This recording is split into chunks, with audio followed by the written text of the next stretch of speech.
Bienvenidos a la exposición Orientalismos, la construcción del imaginario de Oriente Próximo y el norte de África entre 1800 y 1956.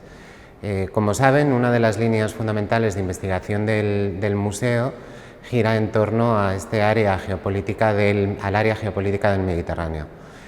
Consideramos que es fundamental, estando donde está situado el IBAM, empezar a trabajar en esta línea de investigación. Por eso, una de las exposiciones que creíamos fundamental desarrollar en este momento era precisamente esta, ¿no? Orientalismos, una exposición que hace un análisis crítico de todas las imágenes que se han producido en Occidente sobre Oriente.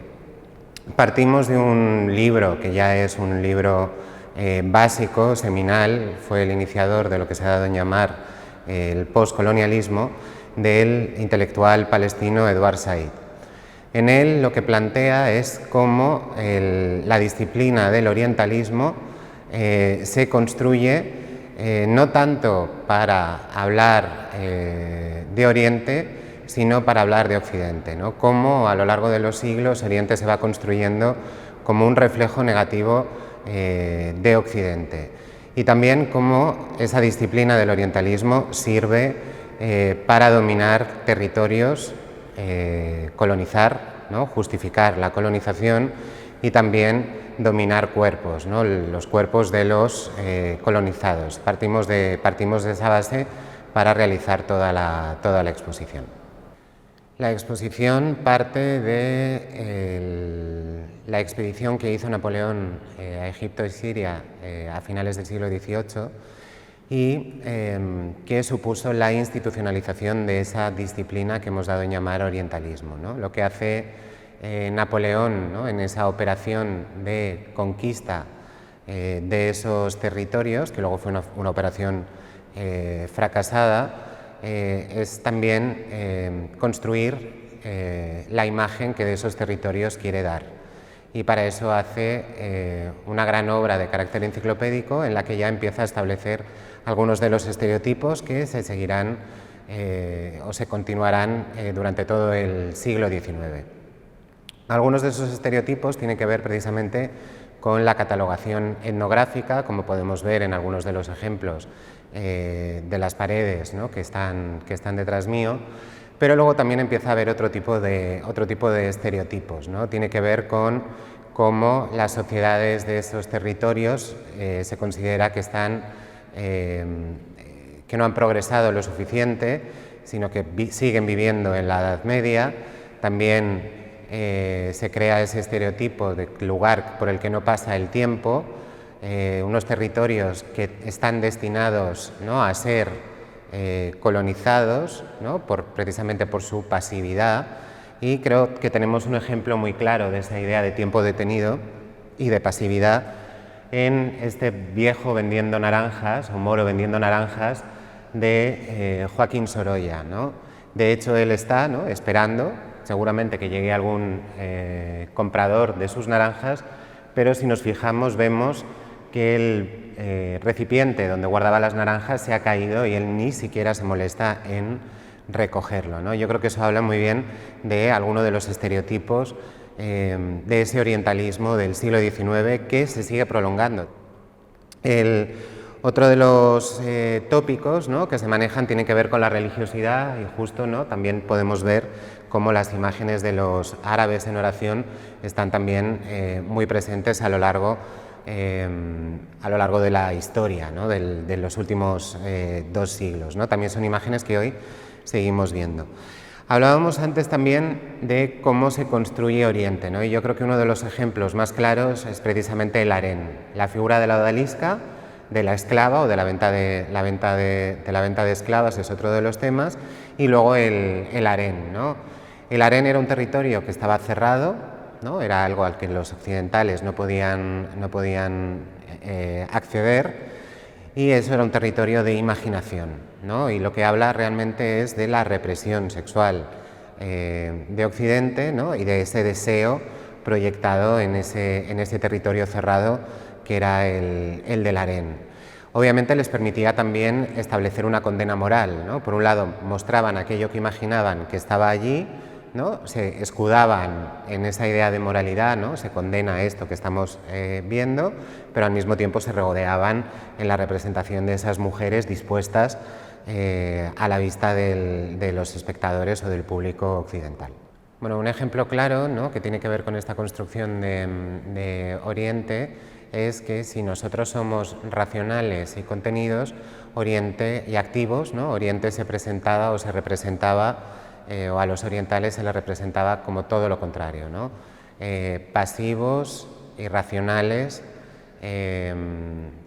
pasionales, ¿no? Y yo creo que aquí se ve muy claramente. Por ejemplo, detrás de mí está El fumador de Kiev de Emilio Sala, ¿no?, que lo que presenta es, ¿no?, a ese árabe totalmente pasivo, ¿no?, después de haber fumado Kiev, frente al arrebato que vemos en el cuadro que está al lado de la Meyer, que habla de una violencia descontrolada, ¿no? Es un ataque al barrio judío. Y vemos también aquí cómo contrastan ambos estereotipos. Además, da igual que fuera fumador de Kiev, porque al lado del fumador de Kiev vemos también dos imágenes de árabes muertos que reproducen casi el mismo esquema que el fumador de Kiev, pero esta vez de otro artista, ¿no?, de Fortuny, dos grabados. Entonces vemos cómo las imágenes de algún modo valen para contar una cosa, la misma cosa, aunque los asuntos sean distintos.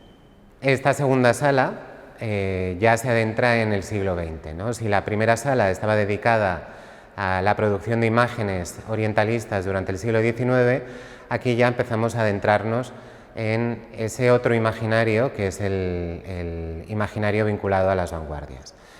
La sala está dedicada a algunas de las bailarinas que revolucionaron la danza durante las primeras décadas del siglo XX, ¿no? Entre ellas Loie Fuller, aunque ella empezó antes, ¿no?, en el siglo XIX, Ida Rubinstein, ¿no?, que no sabía bailar o no tenía entrenamiento como bailarina, o Tórtola Valencia, ¿no?, ese personaje misterioso que tanto nos fascina hoy. Ellas utilizaron lo que pensaban como danza oriental para liberar el cuerpo de la bailarina de la norma del ballet clásico, ¿no? Ese tipo de danzas o ese tipo de movimientos, ¿no?, que ellas asociaban a la danza oriental fue utilizado para liberar, ¿no?, el cuerpo de las bailarinas. Hay otro momento clave que fue la llegada de los ballets rusos a París a comienzos de siglo, que también supuso un revival del orientalismo. De hecho, tanto fue así que muchos modistas del momento utilizaron algunos de los trajes que llevaron a la escena los ballets rusos para generar sus propias colecciones, ¿no? Y las mujeres parisinas terminaron también vestidas con lo que se pensaba que eran trajes de harén, ¿no?, o turbantes de odalisca. Nos interesaba también introducir en la exposición algunos casos de estudio que no fueran los habituales que se han presentado en otras exposiciones dedicadas al orientalismo.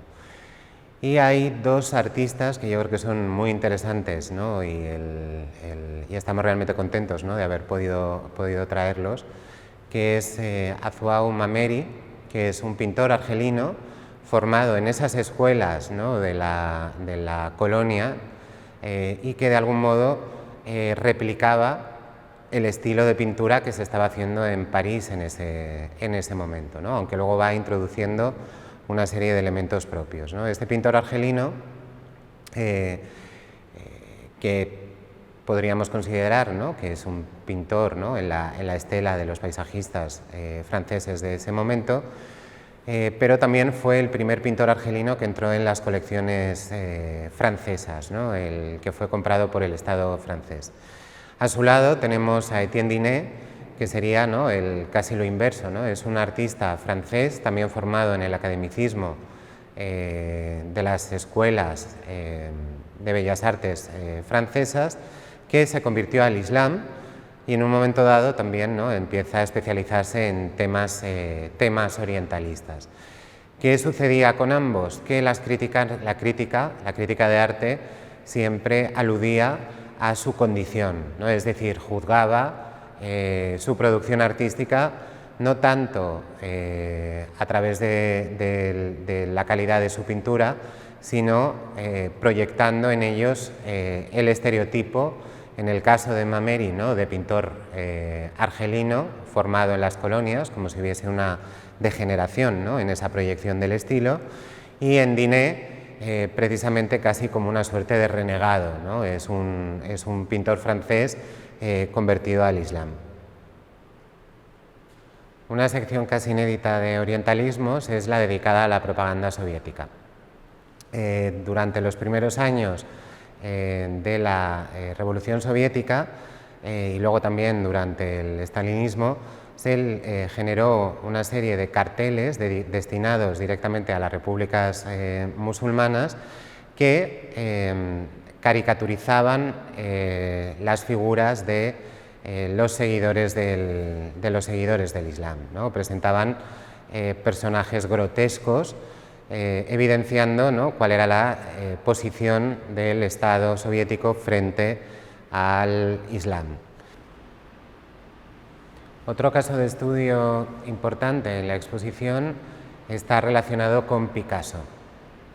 Picasso nunca estuvo en Oriente, ¿no?, nunca estuvo en ninguno de los territorios de las colonias. Sin embargo, él sí pinta algunas obras con motivo oriental, ¿no? Dibuja, graba o pinta algunas obras con motivo oriental.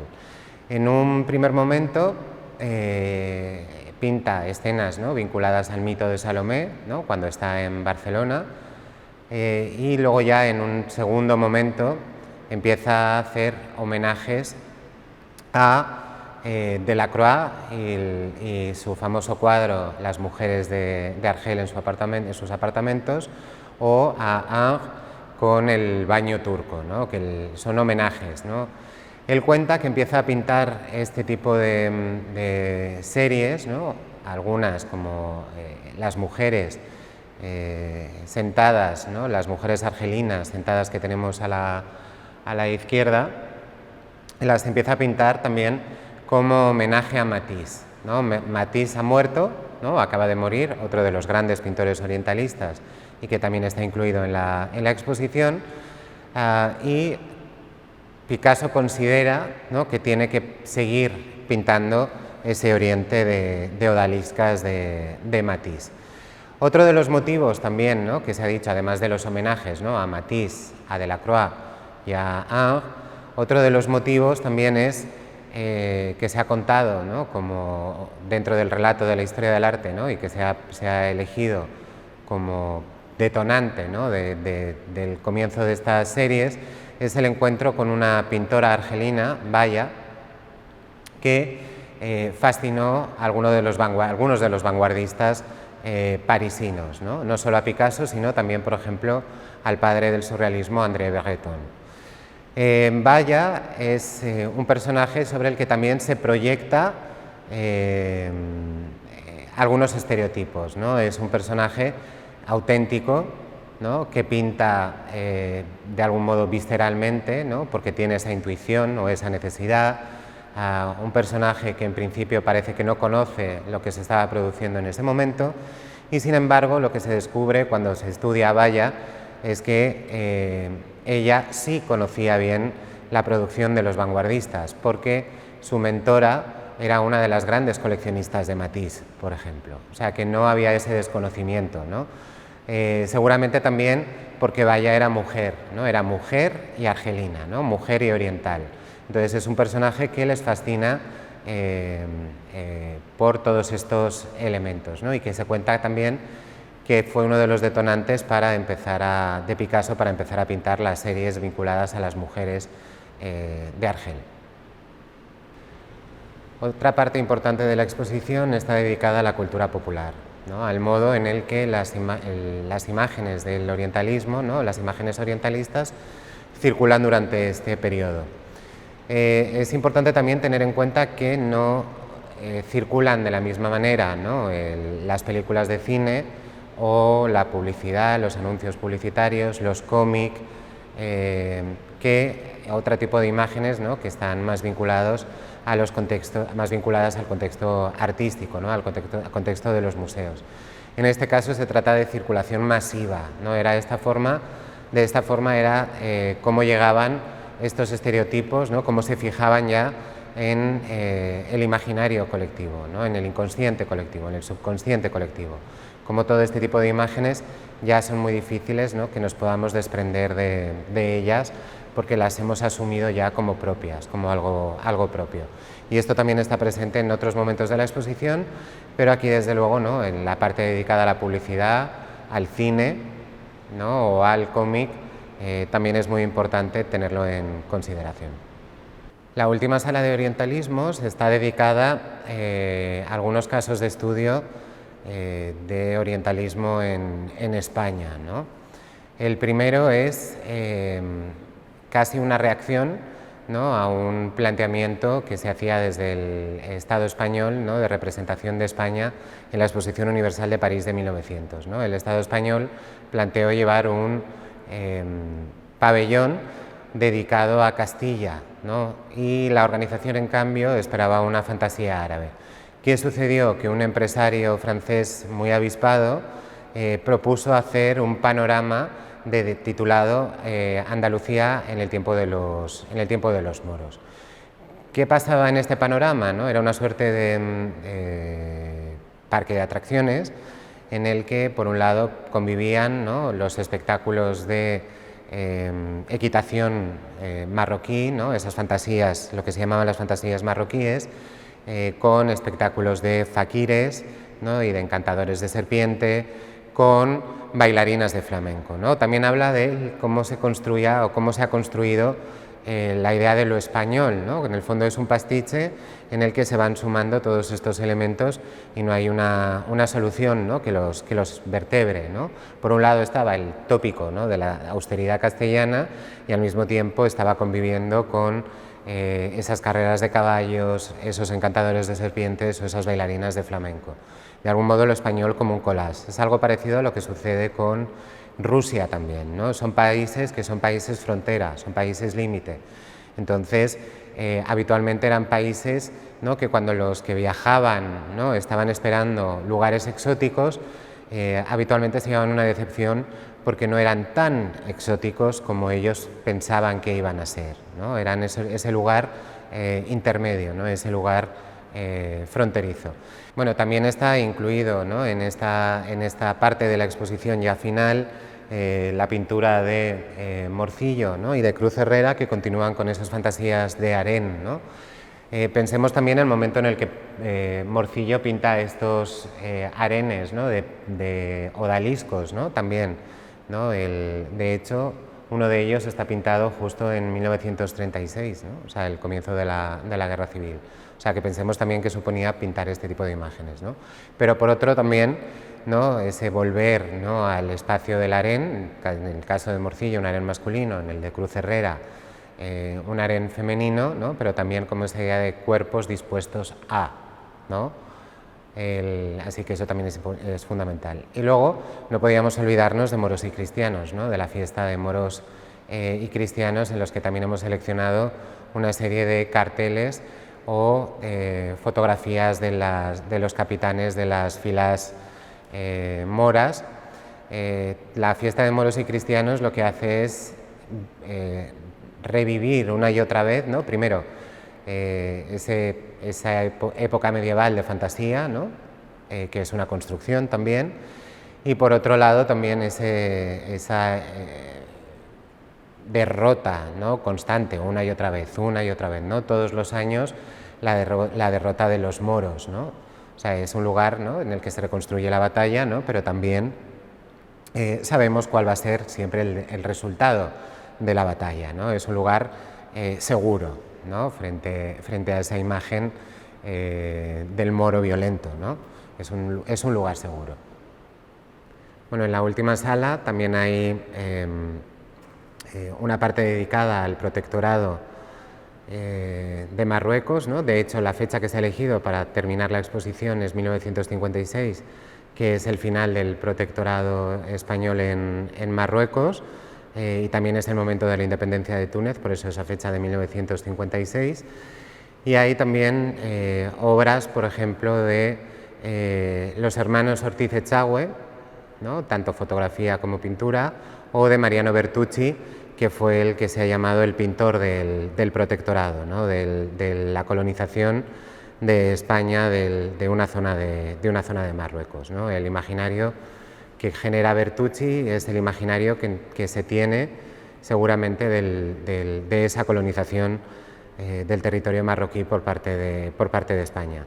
Lo mismo que algunas de las imágenes de Ortiz Echagüe también están relacionadas o hablan muy claramente de ese momento de colonización, ¿no? Ortiz Echagüe llega a Marruecos precisamente para participar en las obras, ¿no? de infraestructura que se estaban produciendo allí, ¿no? Él era ingeniero militar, y entonces participa directamente del proceso de colonización, al mismo tiempo que hace un tipo de imagen que de nuevo hablan de esa fascinación por ese Oriente misterioso, ¿no? Ese Oriente romantizado, que se ve muy claramente en sus imágenes de las mujeres cubiertas con el velo o de esos caballeros bereberes, ¿no? Que vemos en sus imágenes. También nos interesaba aludir al turismo. Está muy presente a lo largo de la exposición. Por ejemplo, hay una parte, ¿no? En la que hemos incluido las guías turísticas que se utilizaban para estos viajes, ¿no? por los territorios colonizados, que eran las mismas guías que los artistas seguían, ¿no? Es decir, las guías, ¿qué es lo que te dicen? ¿Dónde tienes que ir y qué es lo que tienes que ver? ¿No? Pues los artistas, ¿no? Lejos de buscar, ¿no? Lo que hacían era reproducir muchas veces los itinerarios marcados por esas guías. Y obviamente también tenemos que pensar, ¿no? En las campañas turísticas de España, ¿no? Si antes hablábamos de España como lugar límite, obviamente también, ¿no? el orientalismo ha participado de la construcción de la imagen de lo español. Y eso se ve muy claramente en las campañas turísticas del Patronato Nacional de Turismo y de luego lo que luego fue durante la dictadura la Dirección General de Turismo. La imagen que se construye de España, ¿no? Intenta dar la vuelta a eso que contaba antes de la decepción, ¿no? Sino que España es como un territorio seguro, ¿no? Tiene la fascinación de lo moro, entre comillas, pero sin ellos, ¿no? Pensemos, por ejemplo, en la Alhambra, ¿no? La Alhambra se convierte en un escenario perfecto para recibir a los jefes de Estado, ¿no? Porque es eso, un escenario, ¿no? Es una suerte de teatro. Y lo mismo sucede con estas campañas publicitarias, ¿no? Hay algunos ejemplos que son brutales, el que dicen, ¿no? Es la abundancia de África con las comodidades de Europa, ¿no? O sea, siempre buscando esos límites, ¿no? O por ejemplo, como la meseta castellana de repente se convierte en un desierto, ¿no? En el que de repente surge un castillo, o como Alicante, la playa de Alicante está presidida por una mezquita, ¿no? Que son también imágenes que no existen, ¿no? Que se han generado, que se han proyectado precisamente para subrayar ese elemento exótico, exotizante de lo español. A lo largo de la exposición hemos incluido también obras de artistas contemporáneos, artistas actuales, que son de origen o que nacieron en los territorios de los que construye el orientalismo, ¿no? Esos territorios colonizados de Oriente Próximo y del norte de África. Ellos lo que hacen es también plantear un análisis crítico de muchas de estas imágenes producidas por Occidente de Oriente. Y al mismo tiempo Rogelio López Cuenca, que es el comisario del cocomisario de la exposición conmigo, lo que ha hecho ha sido puntuar también la exposición con imágenes extraídas de revistas actuales que repiten esos estereotipos hoy, ¿no? Es los mismos estereotipos que vemos en una pintura del siglo XIX o que vemos en un anuncio de principios del XX o que vemos en una postal de los años 30, siguen reproduciéndose hoy, ¿no? Eso es una forma, eso es lo que evidencia la inclusión de estas páginas de revistas en la exposición.